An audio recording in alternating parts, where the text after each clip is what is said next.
Redup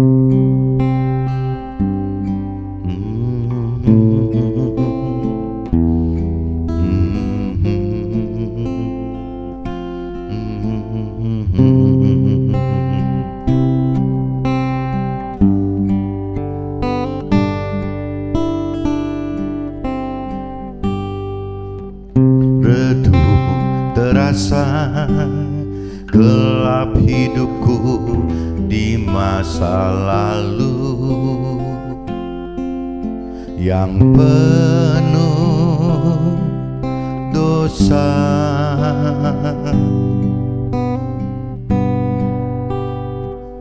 Sejuk terasa damaikan indahnya hidupku ini bila aku dekatmu. Selamat tinggal masa lalu, selamat datang masa depan. Berikan aku ampunanmu dan kesempatan untuk diriku, Tuhan.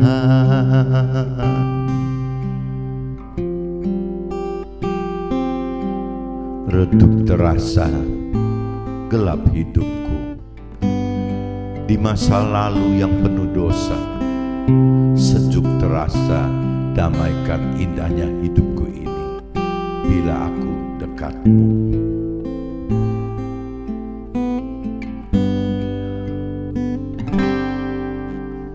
Karang di laut tersapu gelombang yang besar. Badai kan berlalu, semua kan berubah bila niatlah di dasar hatimu. Sembahlah Tuhanmu.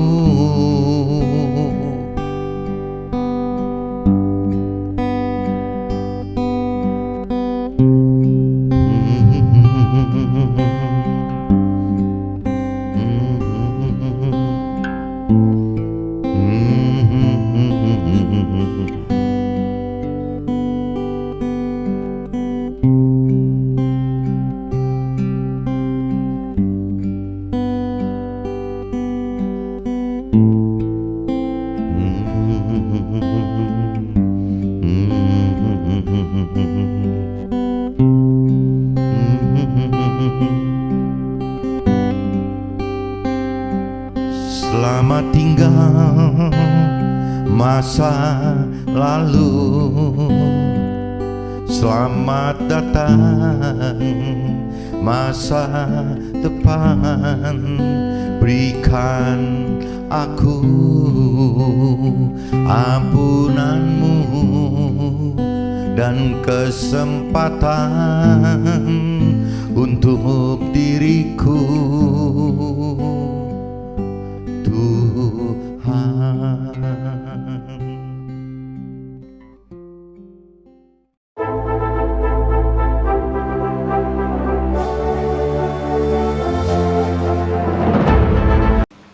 Jumpa kembali di MCT Journey Vision of Life. Pagi ini saya coba mau sharingkan teman-teman dengan tema terpapar COVID-19 selama 15 hari berdampak kepada rancangan dan kehendak dari kehidupan rohani kita, teman-teman.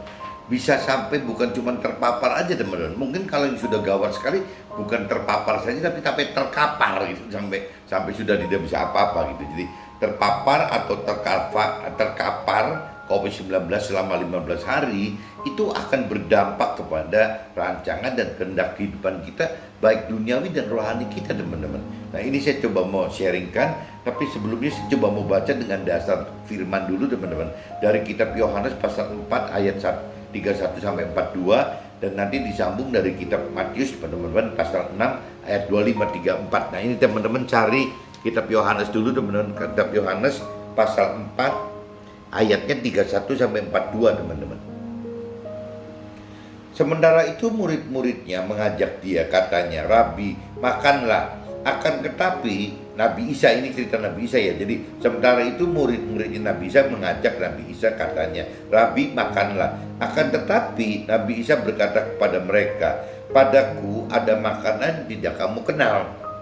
Maka murid-murid itu berkata kepada orang yang lain, "Adakah orang telah membawa sesuatu kepadanya untuk dimakan? Apakah ada yang membawa sesuatu makanan untuk Nabi Isa untuk dimakan?" Gitu.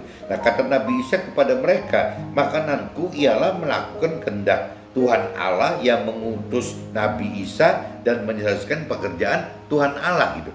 Jadi ini kalau kita bicara dari sisi makanan, murid-muridnya anggap kan makanan jasmani, teman-teman. Tapi kalau yang dimaksud dengan Nabi Isa di sini di dalam ayat 34 itu adalah makanan rohaninya, teman-teman. Kata Nabi Isa kepada mereka, kepada murid-muridnya, "Makananku ialah melakukan kehendak Tuhan Allah yang mengutus Nabi Isa menurut aku dan menyelesaikan pekerjaan Tuhan Allah." Gitu.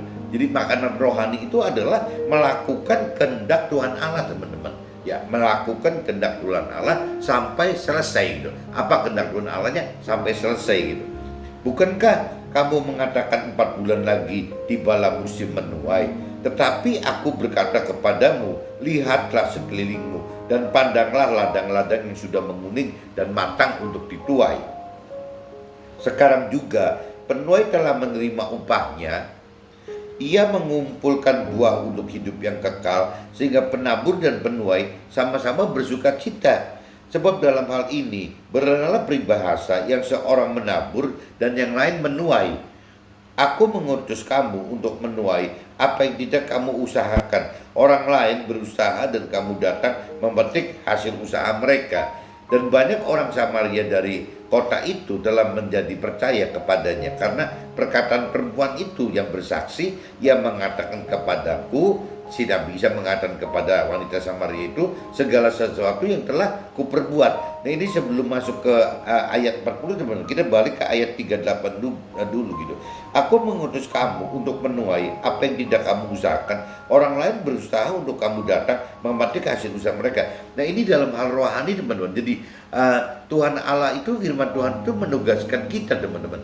Bukan bisa dalam bentuk yang tidak dari mulai menanam, dari mulai menabur, ya dari mulai menanam sampai melihat pertumbuhan, sampai memetik hasilnya itu belum tentu dikerjakan oleh satu orang, teman-teman. Jadi bisa aja kita dalam hal tertentu kita ditugaskan hanya untuk menanam, ya menabur gitu. Kita belum tahu nanti ujungnya menabur ini apakah sampai memetik hasilnya, tidak gitu. Jadi ada pekerjaan rohani kita yang tugasnya itu adalah hanya menabur saja, teman-teman. Masalah nanti menanam, bertumbuh dan memetik hasilnya itu belum tentu kita, teman-teman. Yang jelas kalau kita bicara ibarat menanam rohani itu ibaratnya tumbuhan gitu. Berarti dari mulai menabur benih, teman-teman, itu tugasnya kita, teman-teman. Menanam gitu, menanam itu berarti tugasnya kita. Tapi begitu menumbuhkan tumbuhan itu adalah tugasnya Tuhan Allah, teman-teman. Gak bisa kita menumbuhkan. Sebaliknya memetik itu bisa kembali ke tugas kita lagi gitu.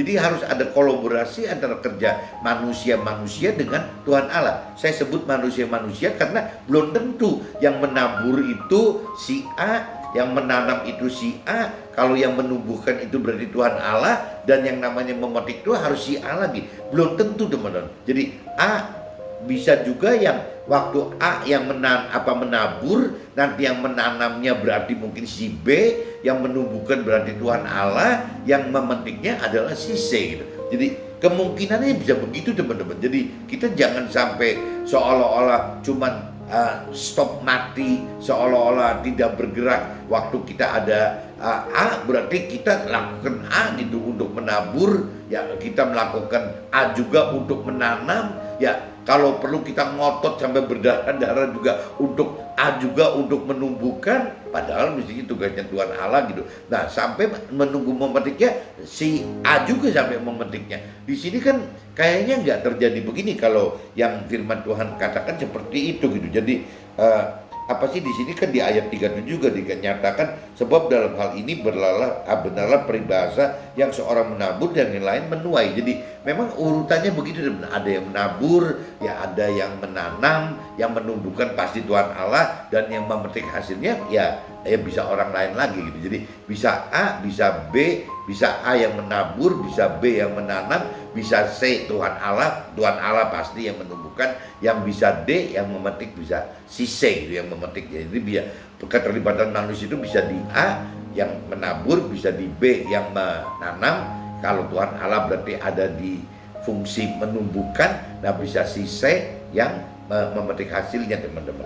Dan banyak orang Samaria, ini kalau cerita lanjutannya, dan banyak orang Samaria dari kota itu telah menjadi percaya kepada Tuhan Allah karena perkataan perempuan itu yang bersaksi, ia mengatakan kepadaku segala sesuatu yang telah kuperbuat. Nah ini di sini kan Nabi Isa gitu. Nabi Isa itu bernubuat bahwa wanita Samaria itu begini, jadi udah dibaca semua gitu. Jadi si wanita Samaria itu akhirnya malah jadi percaya gitu bahwa Nabi Isa itu tahu semua gitu. Nah, ketika orang-orang Samaria itu Samaria itu sampai kepada Nabi Isa, mereka meminta kepada Nabi Isa supaya Nabi Isa tinggal pada mereka, dan Nabi Isa pun tinggal di situ 2 hari lamanya. Jadi akhirnya malah Nabi Isa itu malah men-sharingkan, mengkhotbahkan hal-hal kebenaran dari Tuhan Allah itu kepada wanita Samaria itu, kelompok teman-temannya orang Samaria itu, teman-teman. Dan lebih banyak lagi orang yang menjadi percaya karena perkataan Nabi Isa tersebut. Dan mereka berkata kepada perempuan itu, kami percaya tetapi bukan lagi karena apa yang kau katakan, sebab kami sendiri telah mendengar dia, dan kami tahu bahwa dialah yang benar-benar juru selamat dunia. Jadi bicara firman Tuhan yang disampaikan Nabi Isa yang dari Tuhan Allah itu adalah benar-benar ya juru selamat dunianya, teman-teman. Nah ini di kitab Yohanes pasal 4 ayatnya dari 31 sampai 42 saya udah bacakan. Nah sekarang langsung aja teman-teman di kitab Matius, teman-teman, supaya punya dasar gitu. Kitab Matius pasal 6, teman-teman, ayatnya 25 sampai 34. Kitab Matius pasal 6 ayatnya 25 sampai 34, teman. Nah, perikopnya judulnya, teman. Ini satu perikop gitu. Judulnya itu hal kekhawatiran, teman. Hal kekhawatiran. Karena itu aku berkata kepadamu, janganlah khawatir akan hidupmu, akan apa yang hendak kamu makan atau minum, dan janganlah khawatir pula akan tubuhmu, akan apa yang hendak kamu pakai. Bukankah hidup ini lebih penting daripada makanan, dan tubuh itu lebih penting daripada pakaian?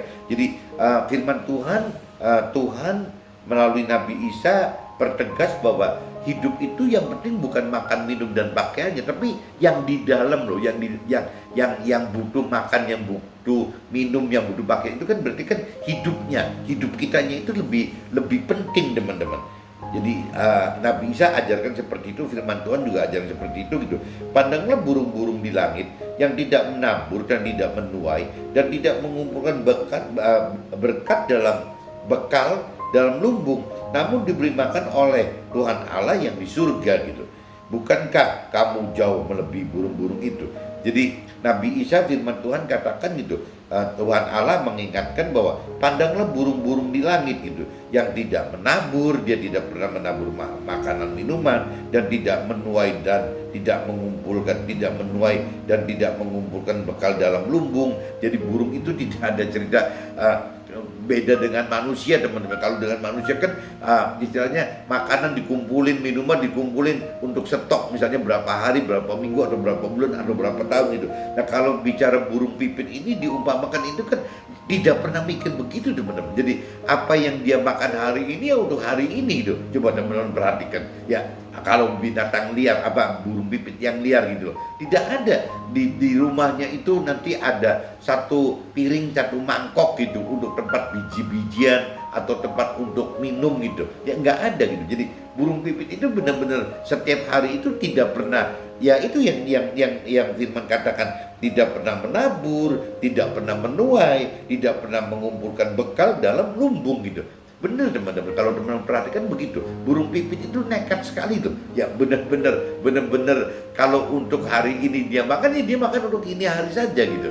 Ya paling kalau dia beranak mungkin ya paling meloloh anaknya gitu. Tapi sudah ya besok dia mau makan apa juga belum tahu burung pipit. Tapi firman di sini dikatakan, pandanglah burung-burung di langit yang tidak menabur, tidak menuai, dan tidak mengumpul bekal dalam lubung, namun diberi makan oleh Tuhan Allah yang di sorga. Bukankah kita jauh melebihi burung-burung itu? Yaitu kembali lagi, kita percaya atau enggak percaya, kita percaya atau tidak bahwa kita ini lebih dari burung pipit. Firman Tuhan katakan begitu. Burung pipit itu yang hari ke hari tidak pernah ada preparation, tidak pernah ada persiapan untuk makan minum apa untuk besok hari gitu.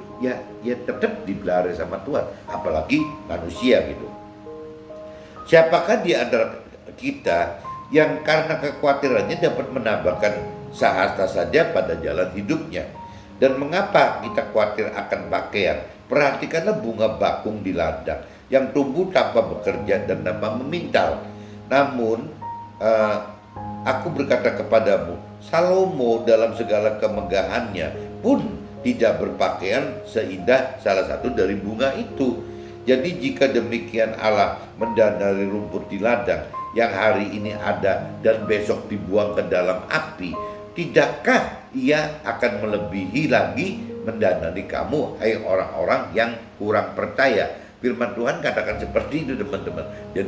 Jadi Raja Salomo yang sampai hari ini terkenal, tidak ada orang lebih kaya dari Raja Salomo gitu. Itu firman Tuhan yang katakan begitu. Berarti kan kayaknya nggak kira-kira gitu. Firman Tuhan katakan bahwa ya bajunya Salomo yang orang terkaya di dunia sampai hari ini pun gitu tidak bisa memenangin keindahan dari bunga aja gitu. Nah ini ya kenapa kita mesti takut gitu. Jadi jika demikian Allah mendanai rumput di ladang yang hari ini ada dan besok dibuang ke dalam api, tidakkah ia akan terlebih lagi mendanai kita, orang-orang yang kurang percaya gitu.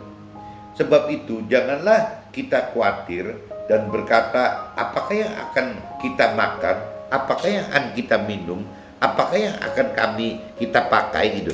Jadi ini ayat 31 mengingatkan benar. Sebab itu janganlah kita khawatir dan berkata, apa yang akan kita makan, apakah yang kita akan minum, apakah yang akan kita pakai gitu. Firman di ayat 31 ingatkan begitu. Semua itu dicari bangsa-bangsa yang tidak mengenal Allah. Akan tetapi Tuhan yang di surga itu tahu bahwa kita memerlukan semuanya itu gitu. Nah ini jadi di ayat 32 coba teman-teman camkan dulu ini karena nanti terkait dengan ayat 32, 33 sama 34 teman-teman. Jadi di 32-nya teman-teman, Tuhan udah kasih tahu dulu kepada kita gitu.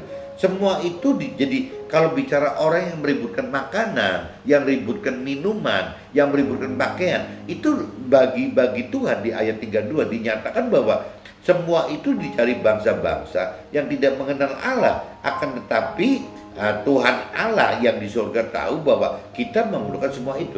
Jadi apabila kita sudah benar-benar mengerti akan Tuhan Allah teman-teman, sebenarnya maksudnya firman di sini kita tidak perlu harus benar-benar mencari dalam hidup itu, memprioritaskan hidup itu adalah dengan mencari apa yang akan kita makan, apa yang akan kita minum, dan apa yang akan kita pakai itu.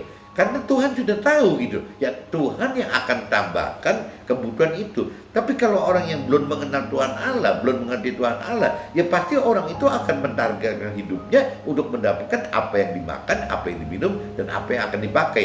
Nah itu kalau bicara bahasa duniawinya, ya berarti orang dunia yang tidak mengenal Tuhan Allah itu, ya tidak mengerti akan Tuhan Allah itu, dia akan mentargetkan hidup dalam hal mencari kesuksesan duniawi teman-teman. Ya kebahagiaan duniawi, hal-hal pemenuhan hal-hal duniawi gitu. Ya karena memang dia hanya tahunya itu teman. Nah, tanda-tanda orang yang target hidupnya hanya mencari sukses duniawi, kebahagiaan duniawi, pemenuhan hal-hal duniawi, yaitu disebutnya orang yang belum mengenal Tuhan Allah, teman-teman. Ya, karena kalau orang sudah mengenal Tuhan Allah, apa yang ditargetkan sukses hidup itu, ya sukses duniawi itu, bagaimana bahagia duniawi itu, bagaimana berkat hal duniawi itu semua adalah hal-hal yang lahirnya dari iblis, teman-teman. Sebenarnya seperti itu gitu, karena yang namanya dunia itu, yang berbau duniawi itu adalah yang miliknya iblis. Tuhan tahu itu gitu, karena dunia itu bagi Tuhan itu tidak berarti, karena sifatnya cuma sementara saja, teman-teman. Ya, Tuhan akan jadikan dunia itu sebagai tempat proses kita bagaimana mendapatkan keselamatan akhirat nanti, teman-teman. Ya, untuk bisa dapat masuk ke dalam surga, jangan sampai masuk ke dalam neraka. Masuk dalam surga pun dalam posisi masuk ke dalam tim kerajaannya Tuhan di dalam surga gitu. Jadi ini yang iblis nggak tahu, tapi di ayat 32 Tuhan udah ingatkan gitu ya, bahwa hal-hal target suksesi duniawi, kebahagiaan duniawi dan pemenuhan halal duniawi itu adalah untuk orang-orang yang tidak mengenal Allah. Nah, bagaimana gitu untuk orang yang mengenal Allah? Nah, ini keluar di ayat 33-nya, dan orang yang mengenal Allah, tetapi carilah dahulu kerajaan Allah dan kebenarannya, maka semuanya itu akan ditambahkan kepadamu. Ya, yang dimaksud dengan carilah dahulu kerajaan Allah dan kebenarannya, berarti firman Tuhan katakan bahwa kita harus mencari pribadi Tuhan Allahnya dan kebenaran firman Tuhan Allahnya dulu, teman-teman. Baru di sini ditambahkan, maka semuanya itu akan ditambahkan kepadamu. Apa yang ditambahkan? Yang ditambahkan adalah orang yang hal-hal makan, minum, dan pakaian yang dicari oleh orang-orang dunia yang tidak mengenal Allah itu. Jadi kita sih nggak usah mencari, teman-teman, karena Tuhan udah tahu ya, Tuhan yang akan menambahkan. Istilahnya gitu, teman-teman. Jadi dalam hidup kita ini secara rohani, yang paling priority itu adalah mencari Tuhan, mencari kebenaran firman Tuhan untuk mendapatkan keselamatan akhirat dulu, teman-teman. Adapun waktu kita proses menjalani mendapatkan keselamatan akhirat, ya Tuhan jamin bahwa Tuhan akan tambahkan hal yang berbau soal makanan, yang soal minuman, hal yang soal pakaian, yang Tuhan katakan bahwa yang kaitannya dengan makanan, minuman, dan pakaian itu adalah bagi kebutuhan bagi orang-orang yang tidak mengenal akan Tuhan Allah. Tapi bagi kita yang mengenal Tuhan Allah, itu bukan kita mencari hal-hal tadi, teman-teman, makan, minum, dan pakaian, tapi kita harus kalau dikonversikan berarti makanan, minuman, dan pakaian itu dalam bentuk, kalau dikonversikan kesuksesan duniawi, kebahagiaan dunia, dan pemenuhan hal-hal duniawi. Mungkin kalau dikonversikan lagi berarti soal harta, tahta, teman-teman, dan jadi ya kebutuhan hal duniawi itu gitu. Ya kalau kita kecilkan lagi berarti ya kaitannya pasti dengan uang.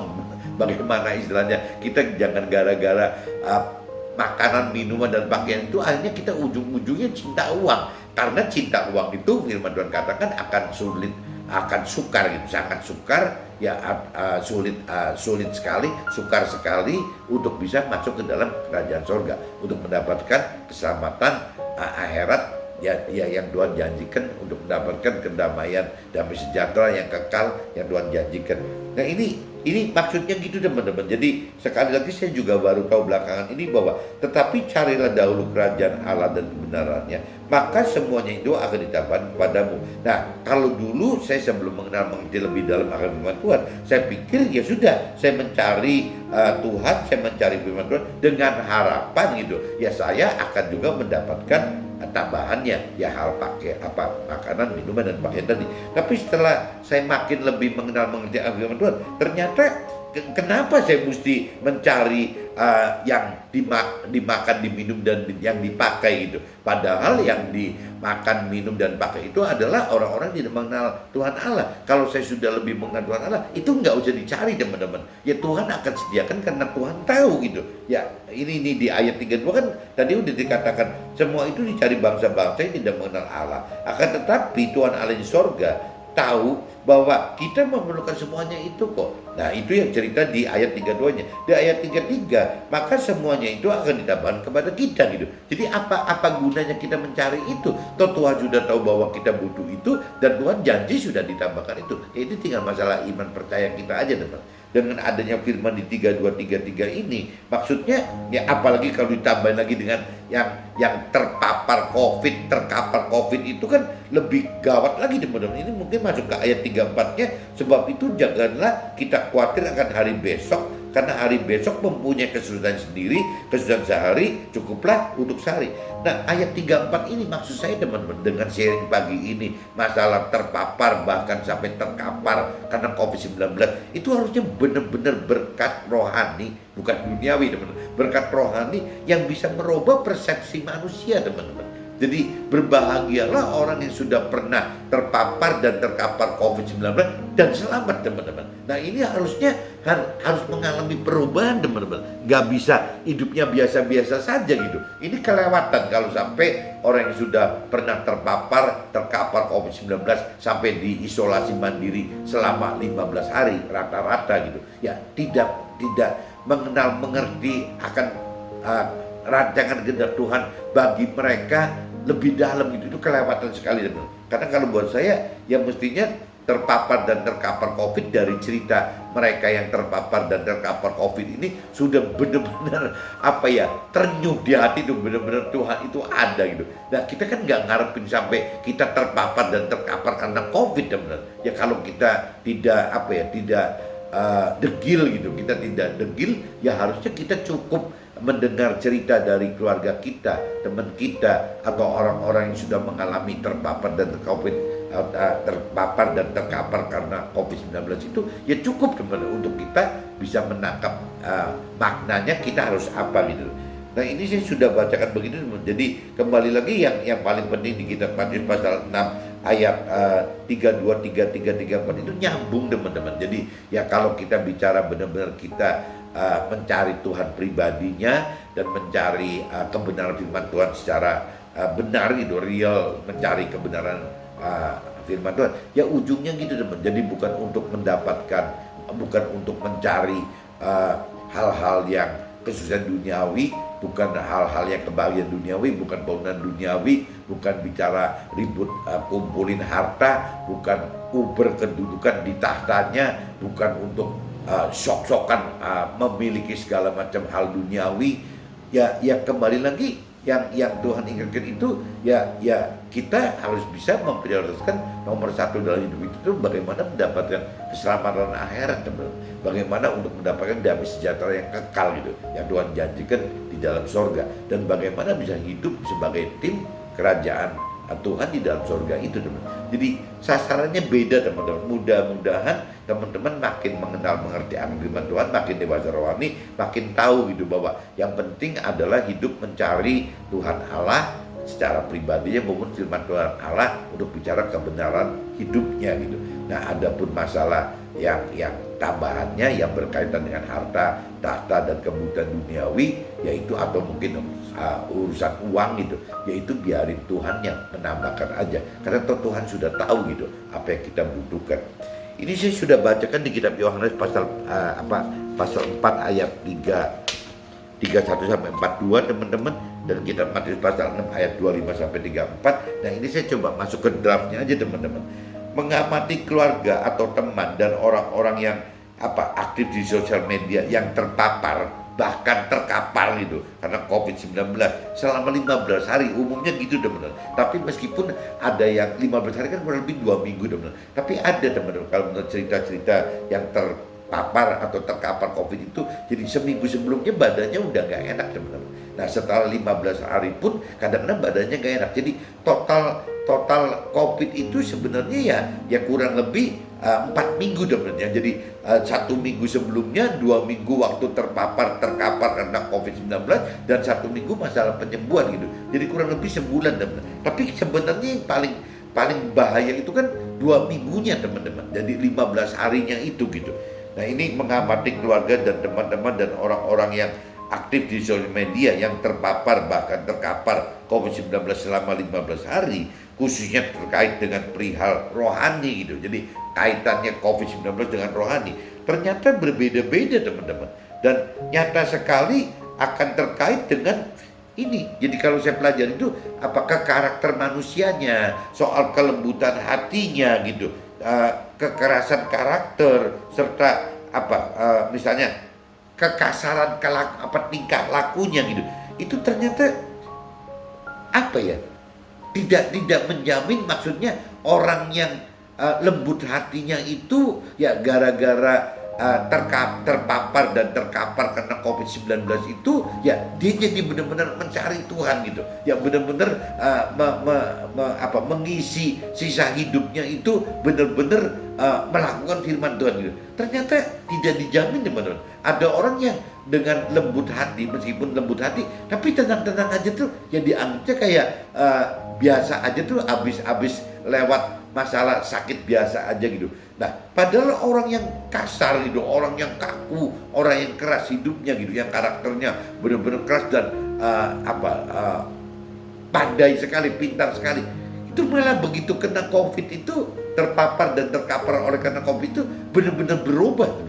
Bisa begitu, bisa berubah. Jadi bagaimana setelah lewat dari masa-masa COVID ini gitu, ya dia jadi malah sadar bagaimana merubah pola hidupnya, bagaimana merubah pola pikirnya, lebih mencari keberadaan Tuhan yang sebenarnya, ya bagaimana dia mau mengenal, mengerti akan firman Tuhan itu. Jadi saya lihat tidak menjamin gitu. Yang namanya karakter orang yang lembut hatinya itu ya pasti akan lebih mudah mencari Tuhan dan mencari kebenaran firman Tuhan dibanding orang yang kasar, yang kaku, yang brutal gitu. Ternyata enggak loh. Jadi urusan karakter itu ya tidak menjamin masalah itu, teman-teman. Jadi bisa aja orang yang lembut hatinya itu malah degil gitu. Ya orang yang orang yang karakternya keras gitu malah bisa lebih mudah terima, lebih bisa mau mencari keberadaan Tuhan dan mau mencari kebenaran firman Tuhan gitu. Nah, ini saya pelajarin terjadi seperti itu, teman-teman. Ada terjadi seperti itu gitu. Nah, kelembutan hati yang berdampak membuat adanya perubahan ya bukan karakter dan kelakuan hati yang bisa keras dan kaku serta kasar. Jika orang terkapar COVID-19 dan terisolasi sendiri selama 15 hari akan tersadar akan keberadaan dan ketergantungan hidup hanya kepada Tuhan. Jadi inilah lanjutannya, teman. Jadi kelembutan hati itu tidak menjamin, maksudnya tidak menjamin bahwa karena kelembutan hati itu akhirnya ya terkapar oleh COVID-19 itu akhirnya tersadar keberadaan dan kebergantungan hidupnya hanya kepada Tuhan gitu. Ternyata orang yang lembut hati belum tentu seperti itu, teman. Bisa juga orang yang kasar, yang keras gitu, yang brutal gitu, yang malah gara-gara terpapar dan terkapar COVID-19 selama 15 hari, mereka malah orang yang keras, yang kaku, yang kasar, yang brutal itu malah yang benar-benar jadi sadar gitu, malah sadar mencari keberadaan Tuhan itu ada di mana, dan dia mulai tahu bahwa hidup itu benar-benar ya hanya bergantung kepada Tuhan, teman-teman. Nah, si lembut hatinya malah tidak mengalami hal-hal seperti ini gitu, teman-teman. Kan sayang, teman-teman. Mesti kan kalau lembut hati kan harusnya lebih mudah, tapi ternyata tidak, teman-teman. Jadi berkat COVID-19 itu malah bisa menjadi berkat rohani bagi orang-orang yang karakternya kaku, kasar, brutal gitu, berani, pintar gitu. Malah bisa terjadi di situ, teman-teman. Dan banyak, teman-teman, cerita-cerita banyak gitu. Jadi malah aneh gitu. Ya banyak orang-orang yang memang hidupnya keras sekali, malah jadi hatinya dilembutkan. Bahkan mungkin banyak yang orang-orang yang karakternya seperti tadi, keras, pandai gitu, kaku, brutal, itu malah kadang-kadang bisa setelah terpapar dan terkapar COVID-19 itu berubah, teman-teman. Berubah terhadap keluarganya, berubah terhadap dia sendiri, berubah terhadap sosialitasnya gitu, berubah semua. Ya malah mungkin ada hartanya yang langsung dibagi-bagikan gitu, ada yang benar-benar malah terjun ke aktiviti sosial rohani gitu. Itu padahal tadinya nggak pernah begitu loh. Tapi si lembut hati malah tidak melakukan apa-apa tuh, teman. Tenang-tenang aja, cuma mikir bahwa untung saya tidak mati gitu. Cuma gitu doang gitu, nggak mikir apa-apa gitu. Nah ini ya saya nggak ngerti gitu. Jadi sayang sekali ya kalau sampai kita sudah pernah terpapar dan terkapar oleh COVID-19 selama 15 hari. Itu kan urusannya mati hidup, teman. Tidak bisa ada yang menyelamatkan selain Tuhan Allah gitu. Harusnya kondisi itu menghasilkan berkat rohani yang bisa berguna untuk hidupnya si orang yang terpapar dan terkapar oleh COVID-19 maupun oleh sesamanya gitu. Harusnya seperti itu teman-teman. Firman dalam kitab Yohanes pasal 4 ayat 34 kata Nabi Isa gitu ya, makananku ialah melakukan kehendak Dia yang mengutus aku dan menyelesaikan pekerjaannya. COVID-19 seharusnya merubah kita untuk jadi alatnya dalam memberitakan keselamatan jiwa bagi kita dan bagi sesama kita. Harusnya begitu gitu. Jadi orang yang gara-gara kena COVID-19 itu karena memang masalahnya besar sekali gitu, ini urusan hidup dan mati, harusnya yang benar itu yang minimal dalam hati itu sudah lebih menyatakan bahwa Tuhan itu ada karena Dia selamatkan, dan bahwa memang untuk next time-nya, untuk future-nya ya sangat bergantung hidupnya kepada Tuhan, karena mudah sekali gitu terkena terpapar dan terkapar oleh karena COVID-19 itu mudah sekali teman-teman. Sebagaimana kita hidup hati-hati, tetap aja teman-teman bisa terpapar dan terkapar oleh karena COVID-19. Nah, orang yang sadar ini teman, ya mestinya begitu gitu. Seperti yang di kitab Yohanes pasal 4:34 tadi, harusnya dia sadar bahwa kita sekarang hidup setelah selamat dari COVID ini gitu. Ya bahwa ya kita pengennya seperti apa yang Tuhan perintah peraturkan. Apa sih gitu yang Tuhan perintah peraturkan? Yaitu yang kita sisa hidup kita ini adalah ya makananku. Jadi kehidupan kita itu bukan mencari makanan, minuman dan pakaian, tapi makanan secara rohani gitu, bukan makanan jasmani yang tadi dikatakan makan minum dan pakaian itu kan jasmani, badani gitu kan. Tapi kalau bicara rohaninya, makanan rohaniku ialah melakukan kehendak Tuhan Allah, berarti kan melakukan perintah firman Tuhan teman. Dan Dia yang mengutus aku dan menyelesaikan pekerjaan. Jadi bagaimana ya melakukan kebenaran firman Tuhan untuk diri kita sendiri, dan juga bagaimana mengajarkan gitu atau memberitakan kebenaran firman Tuhan kepada sesama kita. Itu yang Tuhan Allah inginkan bagi kita semua, itu gitu. Jadi bagaimana kita melakukan firman Tuhan dan bagaimana kita mengajarkan firman Tuhan, itu hanya kehendak dan rancangan Tuhan. Itu sebenarnya cuma itu teman-teman. Nah, COVID-19 ini maksud saya ya harusnya menimbulkan potensi untuk kita tidak hanya melakukan firman Tuhan, harusnya kita juga yang mengajarkan firman Tuhan lewat memberitakan kesaksian hidup yang bersama Tuhan di dalam firman Tuhan. Harusnya itu teman-teman. Tapi ternyata ada yang tidak juga teman-teman, tidak seperti itu. Dan yang saya pelajari itu justru mayoritas gitu, orang yang berubah itu justru orang yang tidak lembut hatinya teman-teman. Orang yang lembut hatinya malah tenang-tenang aja tuh, malah mengucap terima kasih secara egois gitu, tidak dengan melakukan firman Tuhan, tidak dengan mengajarkan firman Tuhan gitu. Itu mah tenang-tenang aja untuk egonya, saya untung nggak mati, cuman itu aja, cuman mikirnya itu. Tapi tanpa perubahan apa-apa. Kan sayang teman-teman apabila kita sampai sudah terpapar dan terkapar oleh COVID-19 selama 15 hari itu. Harusnya kalau menurut saya, harusnya ya tidak si lembut hati atau yang tidak lembut hati, harusnya semua mengalami perubahan teman.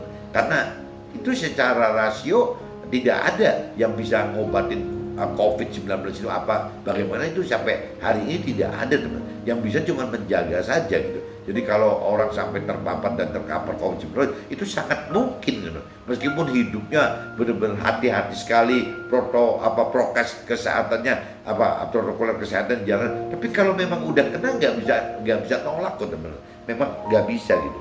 Tidak ada hal kekhawatiran yang lebih daripada merasakan hadapi kematian. Jadi kalau bicara COVID-19, terpapar dan terkapar COVID-19, itu urusannya ujung-ujungnya teman-teman udah benar-benar merasakan menghadapi kematian teman-teman. Udah pol gitu, udah paling ujung gitu. Inilah berkat terbesar dalam hidup kita bagi yang terkapar COVID-19 selama masa isolasi mandiri. Ya, tapi selamat gitu. Maksudnya gitu. Tapi selamat. Nah, ini mesti berkat rohani yang terbesar teman-teman. Nah, karena arti dalam firman kitab Matius pasal 6 ayat 33 tadi saya sudah jelaskan. Jadi berarti, tetapi carilah dahulu kerajaan Allah dan kebenarannya, maka semuanya itu akan ditambahkan kepadamu. Ya, maksudnya tadi saya udah katakan, yang ditambahkan adalah hal-hal yang dicari oleh orang yang tidak mengenal Allah. Dalam kitab Matius pasal 6 ayat 32 sebelumnya. Tadi saya udah kupaskan ayat 32, 33 dan 34 itu saling kait semua teman-teman. Jadi kalau kita makin dewasa rohani, kuncinya ada di ayat 33 tanpa embel-embel teman. Jadi ayat 33 itu cuma bunyinya itu, cuma carilah gitu, tetapi carilah dahulu kerajaan Allah dan kebenarannya. Udah, tanpa ada embel-embel, maka semuanya itu akan ditambahkan kepadamu. Kalau cerita maka semuanya itu akan ditambahkan kepadamu, kita amini gitu, yaitu sama aja kita tidak mengenal Tuhan Allah teman-teman. Jadi dibalik di ayat 32-nya, karena Tuhan Allah sudah ingatkan di ayat 32 gitu ya, sebelum menjalankan ayat 33 itu ya, Tuhan Allah udah kunci gitu, bahwa yang ditambahkan Tuhan Allah itu adalah orang-orang yang orang-orang dunia itu gitu. Orang yang tidak mengenal Allah itu mengharapkan makan, minum dan pakaian. Tapi kalau orang yang sudah mengenal Tuhan Allah tidak mengharapkan itu teman-teman, tidak mengharapkan makan, minum dan pakaian, karena yakin bahwa urusan makan, minum dan pakaian itu pasti Tuhan tahu dan pasti Tuhan tambahkan. Jadi cukup dengan bagaimana kita mencari keberadaan Tuhan secara pribadi dan bagaimana mencari kebenaran firman Tuhan gitu, perintah peraturan firman Tuhan untuk menuai janji-janji Tuhan itu, supaya kita masuk ke dalam rancangan kehendak Tuhan. Itu yang vital itu teman-teman. Dan Tuhan katakan lagi di ayat 34-nya, 32, 33, 34, di ayat 34 itu ya yang balik lagi gitu ya, orang tidak perlu mikirin besok mau apa, minggu depan mau apa, bulan depan mau apa, tahun depan mau apa. Tidak perlu mikir begitu gitu, karena itu Tuhan sudah atur semua kok. Jadi yang tadi cerita burung pipit tadi, burung pipit itu yang tidak menabur, yang tidak pernah menuai, memetik gitu, tidak pernah mengumpulkan makanannya, minumannya di dalam lumbungnya, di dalam sarangnya gitu, tuh bisa hidup gitu. Apalagi manusia, maksudnya gitu loh. Jadi kembali lagi, kalau orang yang bisa merasakan seperti burung pipit itu yang ya adanya di ayat 34 teman-teman, bahwa hari ke hari itu ya itu urusannya Tuhan gitu loh. Nah, COVID itu teman-teman bisa menyebabkan timbulnya pengertian seperti itu. Apalah artinya hidup gitu ya, apabila Tuhan menghendaki kita meninggal, ya dengan kena COVID itu kita pasti meninggal kok, karena nggak ada obatnya gitu. Nah, kalau kita udah mikir itu dalam hitungan hari, COVID itu kan dalam penyakit yang paling cepat gitu, mematikan gitu. Tidak ada penyakit yang lebih cepat daripada COVID-19 itu, nggak ada teman. Ya kita mau kena kanker apa, misalnya kena kanker segala macam gitu ya, segala macam kanker itu tetap ada waktunya kok, nggak dalam hari, yang mungkin dalam bulan, dalam tahun gitu ya, bahkan ada yang belasan tahun, puluhan tahun juga tidak apa-apa. Tapi kalau COVID gitu ya, 2 minggu lalu kita ketemu teman sehat gitu, keluarga sehat, tahu-tahu 2 minggu lagi meninggal gitu. Itu karena COVID itu benar-benar yang membuat kematian cepat sekali itu adalah COVID. Nah ini maksudnya kalau kita sudah menyadari ini, apalagi orang yang sudah pernah terpapar dan terkapar oleh karena COVID-19, harusnya sudah sadar akan ini, bahwa kematian itu mudah sekali gitu. Dalam sekejap aja juga bisa meninggal, bisa mengalami kematian. Nah kalau sampai sudah orang yang terkapar COVID-19 ini merasakan hal seperti, justru maksud saya ini jadi berkat rohani buat mereka yang pernah alami itu gitu ya, untuk menjadi ya berkat buat dirinya sendiri teman-teman ya, untuk lebih melakukan firman Tuhan, untuk mendapatkan keselamatan akhirat kan untuk pribadinya, dan juga harus berlanjut gitu ya, bagaimana menjadi alat Tuhan untuk memberitakan kebenaran firman Tuhan gitu. Harusnya seperti itu loh. Nah orang yang mengalami terpapar dan terkapar COVID ini, maksud saya itu yang sangat memungkinkan teman-teman untuk bisa benar-benar maksimal melakukan firman Tuhan, baik untuk diri sendiri maupun mengajarkan atau memberikan firman Tuhan untuk sesama. Harusnya begitu teman. Tapi kalau sampai tidak mengalami itu ya hati-hati. Ya kita coba balik lagi, coba fokus ke kitab Matius pasal 6 ayat 32, 33, 34, bahwa ya kita harus, orang yang sudah pernah terpapar dan terkapar itu minimal harus tahu firman itu di kitab Matius pasal 6 ayat 32, 33, 34. Coba teman-teman nanti baca, sambungkan aja gitu. Nah, kematian oleh karena COVID-19 hanya dalam perhitungan hari. Firman Matius pasal 6:34. Sebab itu janganlah kamu khawatir akan hari besok, karena hari besok mempunyai kesusahannya sendiri. Kesusahan sehari cukuplah untuk sehari.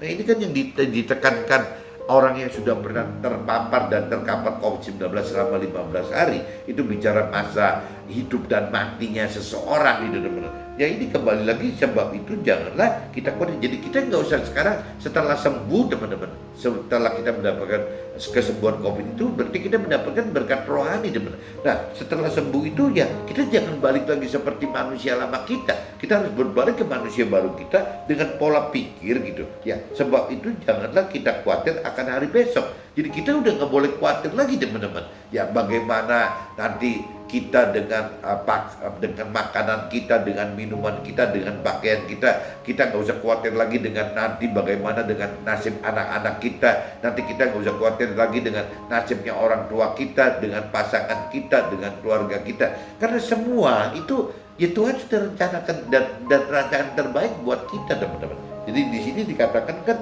ya sebab itu janganlah kita khawatir ya akan hari esok lah. Khawatir apa ya, segala macam kekhawatiran yang kita sekarang khawatirkan aja teman-teman. Yang sekarang khawatir pasangannya takut selingkuh, takut meninggal, takut segala macam gitu, ya nggak usah dikhawatirkan gitu, karena Tuhan katakan ya cukup harus besok ya cukup untuk besok aja gitu, karena hari besok mempunyai kesusahan sendiri ya, kesusahan sehari cukuplah untuk sehari. Jadi kuncinya kembali teman-teman, kalau di kitab Matius pasal 6:34 ini kembali lagi kita ini mesti belajar sama burung pipit teman-teman. Burung pipit yang tidak pernah menabur, tidak pernah menuai dan tidak pernah mengumpulkan katanya teman-teman. Kita mesti belajar, kita hidup dengan Tuhan itu benar-benar seperti itu teman-teman. Makanya di sini dibutuhkan kan ketergantungan gitu. Jadi setelah kita tahu bahwa masa terpapar dan terkapar COVID-19 itu tidak bisa apa-apa teman-teman. Nah ini yang mestinya jadi berkat rohani. Apapun juga hidup kita ya bergantung, benar-benar nomor satu itu bergantung kepada Tuhan teman-teman. Kalau kita tidak pernah mengalami terpapar atau terkapar COVID-19, kadang-kadang mengartikan firman yang tadi burung aja gitu, burung yang tidak menabur, tidak menuai, tidak mengumpulkan dalam lumbung aja, dalam sarangnya dia aja ya bisa percaya sama Tuhan gitu. Dan kita kayaknya terlalu sulit teman-teman kalau kita tidak pernah mengalami hal-hal seperti terpapar atau terkapar oleh karena COVID-19. Jadi berbahagialah, bersyukurlah, berterima kasihlah ya orang yang sudah pernah mengalami isolasi mandiri 15 karena terpapar atau bahkan terkapar oleh COVID-19 ya. Karena apa? Karena banyak juga orang yang meninggal teman-teman. Itu satu. Kedua, orang-orang yang tidak pernah mengalami secara beneran gitu ya, mengalami secara terpapar dan terpapar dan terkapar oleh COVID-19, tidak pernah mengalami beneran selama isolasi mandiri selama 15 hari. Ini susah teman-teman, susah bisa merasakan apa yang dirasakan, apa yang pernah dialami oleh yang pernah terpapar dan terkapar itu teman-teman. Jadi kembali lagi ya kita tinggal bicara, kita mau percaya tidak gitu ya.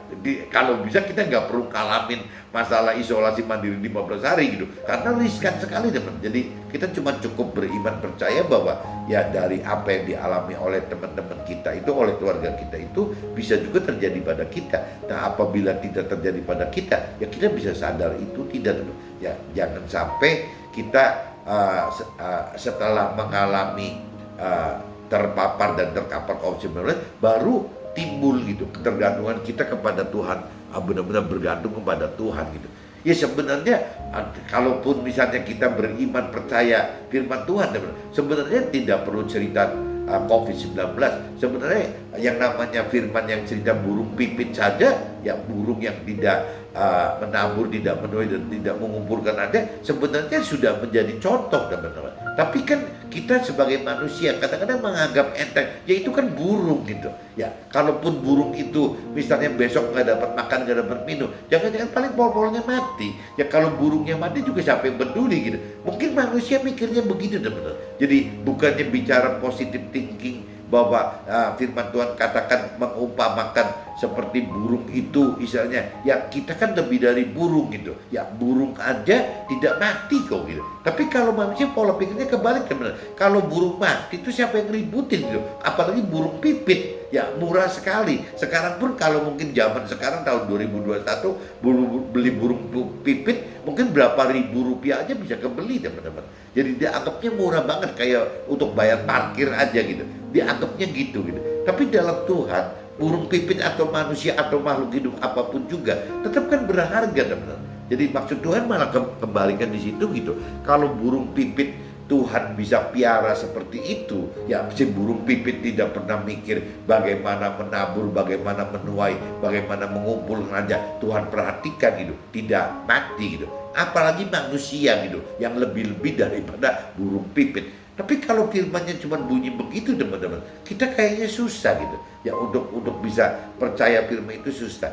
Mungkin kalau cerita ada terkapar COVID-19 selama 15 hari isolasi mandiri, cerita itu terjadi di dalam keluarga kita, di teman kita yang kita kenal, benar-benar kita kenal teman-teman. Ya itu mungkin mudah-mudahan bisa lebih menjadi satu contoh gitu, jadi firman yang hidup gitu. Harusnya seperti itu. Saya pernah punya sepupu teman-teman di Purwokerto gitu. Ya seperti itu gitu ya. 2 minggu terisolasi mandiri, dan yang kacau itu waktu hari keberapanya gitu, hampir menjelang 15 hari. Siang itu saudara sepupu saya masih kontak istri saya, tapi begitu jam 6:30 malam sudah meninggal teman-teman. Jadi saya baru tahu bahwa orang mati itu dalam waktu berapa jam itu tetap masih normal loh pola pikirnya. Nggak mengigau, nggak apa, masih ngomongnya sehat gitu, ya masih berpikirnya sehat, cara ngomongnya masih jelas. Dan teman-teman juga takut nggak? Kalau seandainya orang pengen meninggal itu misalnya berapa lama sebelumnya, sebulan, 2 bulan, setahun, 2 tahun, sudah ngomongnya susah, mikirnya ngelantur, ya itu ceritanya lain. Ini sih enggak kok, COVID ini istimewa sekali gitu. Ya hanya dalam waktu hitungan jam, nggak ada 6 jam. Orang yang masih normal berpikirnya, orang yang masih ngobrolnya juga masih enak loh, berpikirnya normal, ngobrolnya enak gitu. Ya tahu meninggal teman-teman. Jadi benar-benar kayak orang mimpi. Makanya firman katakan kalau kematian itu bisa datang seperti pencuri datang di malam hari tanpa kita ketahui loh. Itu firman itu benar-benar kata begitu. Dan itu terbukti kembali lagi di COVID-19 ini terjadi teman. Tidak ada penyakit yang lebih cepat mematikan dibanding COVID-19.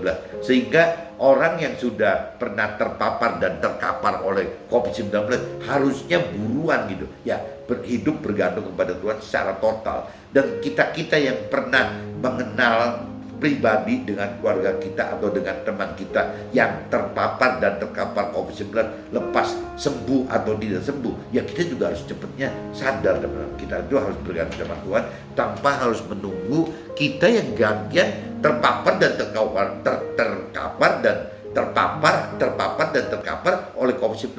Jangan sampai kita kan alami seperti itu, baru kita sadar dan bergantung kepada Tuhan teman. Jadi kembali lagi Matius pasal 6 ayat 33, cara kerajaan surga dan kebenarannya itu paling vital teman. Yang ditambahkan itu biar itu urusan Tuhan dia. Oke teman-teman, see you, bye bye.